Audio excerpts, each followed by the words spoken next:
The untold truth about slavery, alcohol, and interest in Islam.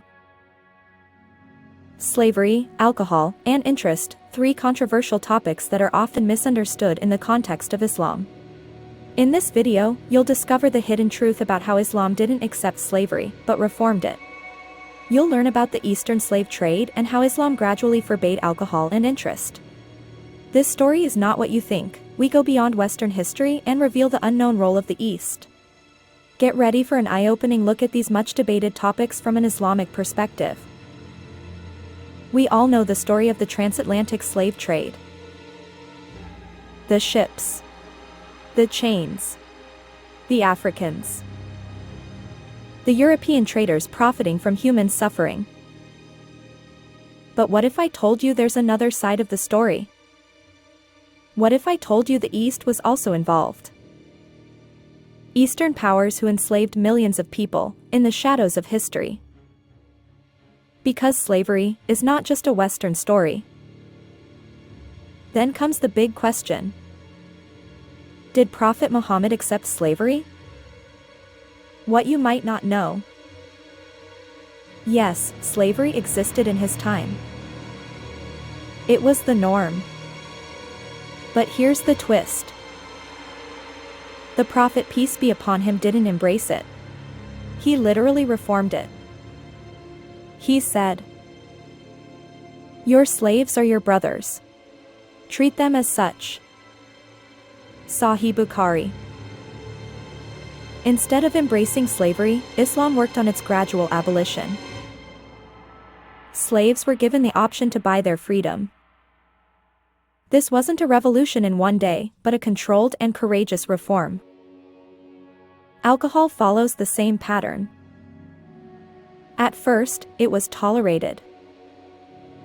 Allah the Almighty said, "In wine there is both benefit and harm, but the harm is greater." Surah Al-Baqarah 2:219. Slowly, it was forbidden. Until the point when Allah the Almighty said, "Wine is a filthy abomination of shaitan. Avoid it." Surah Al-Ma'idah 5:90. No shock therapy, but gradual behavioral change. And interest? The story of interest is perhaps the most fascinating.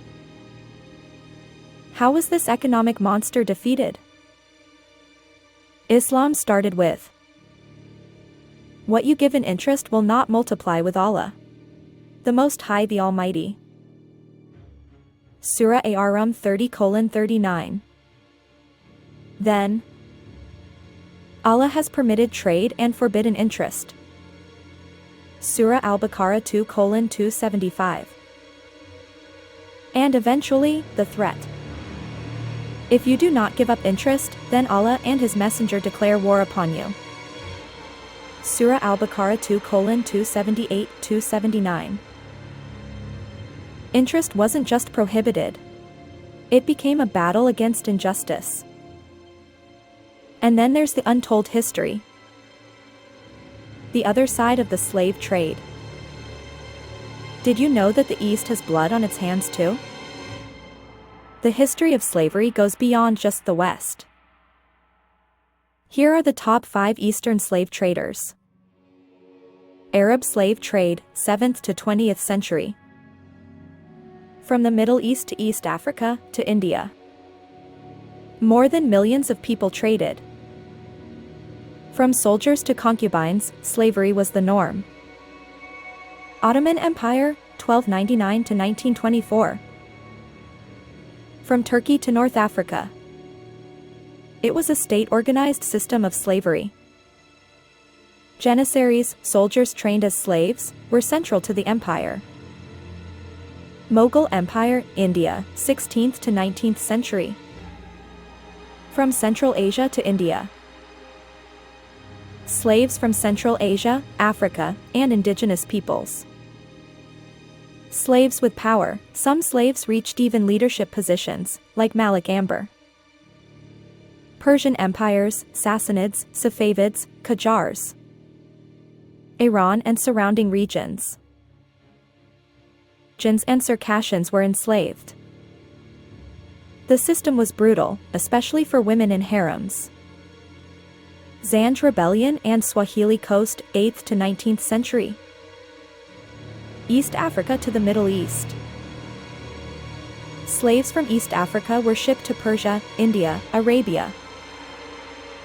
The Zanj Rebellion, 869 to 883, one of the most forgotten uprisings in history. This is the hidden story of slavery in the East. Slavery was everywhere. And even here, Islam didn't work to endorse it, but to reform it. Islam turned the world upside down and forbids injustice, in any form. We can confidently say, slavery has no place in Islam. Because the core of the message is freedom, justice, and mercy.